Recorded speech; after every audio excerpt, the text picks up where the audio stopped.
তরকারি যে ভাত খেতে হবে বন্ধুরা আজকে। ডাল সোয়াবিনের তরকারি। হ্যাঁ, অনেক কিছু হয়েছে নাকি আজকে? ডাল সোয়াবিনের তরকারি। তো বন্ধুরা আজকে কলাই ভাতে। চুনো মাছের ঝাল, মানে ছোট মাছের ঝাল, আর এই যে সোয়াবিনের তরকারি, আলু ভাতে আর কলাই ভাতে আর ডাল। তো ফ্রেন্ডস আজকে আজকে আমাদের এই গ্রামের খাবার, তো এইগুলোই দিয়ে আজকে খাওয়া দাওয়া হবে। তো চুনো মাছের ঝাল অত্যন্ত ভালো এবং ছোট মাছের অনেক গুণ আছে তোমরা জানো। তো আজকে সেই অনুযায়ী আজকে আমাদের খাওয়া দাওয়া চলবে আজকে।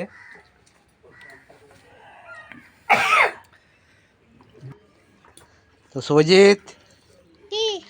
ভাত খেয়েছিস? হ্যাঁ, ভাত খেয়েছি স্কুলে। ফ্রেন্ডস, ডালটা একটু নিয়ে মেখে নিলাম ভাতে মেখে দেখি ডালটার টেস্টটা কেমন হয়েছে এবং চুনো মাছটা টেস্ট করে দেখবো ফ্রেন্ডস। পুকুরের মাছ বলে ভালো মাছ বলে পুকুরে।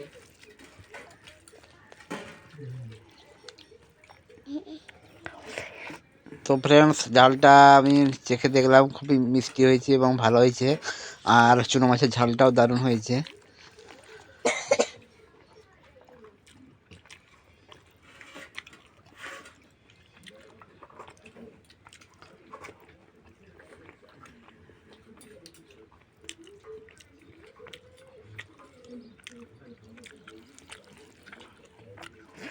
ভাই, চুনো মাছের ঝাল, আমরা চুনো মাছের ঝাল বলি, তোমরা হয়তো ছোটো মাছ বলো বা অনেকে অনেক কিছু বলে। তো ফ্রেন্ডস, এগুলো দিয়ে খেতে অত্যন্ত ভালোও লাগে।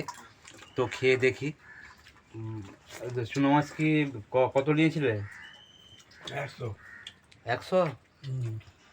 একটু বেশি নিলে ভালো হতো। ভালো হতো। হ্যাঁ, তো তিতো নয় তো? চুনো মাছ তো একটু তিতো হয় মনে হচ্ছে, না, শুনেছি। সুন্দর খেতে হয়। তিতো হয়নি? না। তো চুনো মাছ তিতো হয়, মানে খেতে তিতো তিতো লাগে, যখন তরকারি হয় তিতো লাগে। তো কিন্তু দেখছি বলছে যে এই চুনো মাছ নাকি তিতো হয়নি। তো ফ্রেন্ডস, তোমরা জানো তিতো না হলে চুনো মাছ অত্যন্ত সুস্বাদু লাগে। তো আরও একটু বেশি নিলে হয়তো ভালো হতো, তবুও হয়েছে, অনেকটা করেই হয়েছে, 3 জনে খাবো তো। আর কুচু আমাদের শুভজিৎ হচ্ছে স্কুলে ভাত খেয়েছে। তো ফ্রেন্ডস, আজকের মতো ভিডিওটা এই পর্যন্তই। তো খেতে খেতে আজকে ভিডিওটা ছেড়ে দিচ্ছি, অন্য কোনো ভিডিওতে দেখা করবো ফ্রেন্ডস। আর একটু যদি ভালো লাগে গ্রামের খাওয়া দাওয়া বা আমাদের জীবনযাপন বা সমস্ত গ্রামের সৌন্দর্য, তাহলে ভিডিওটাকে একটু লাইক করে দেবে, শেয়ার করে দেবে।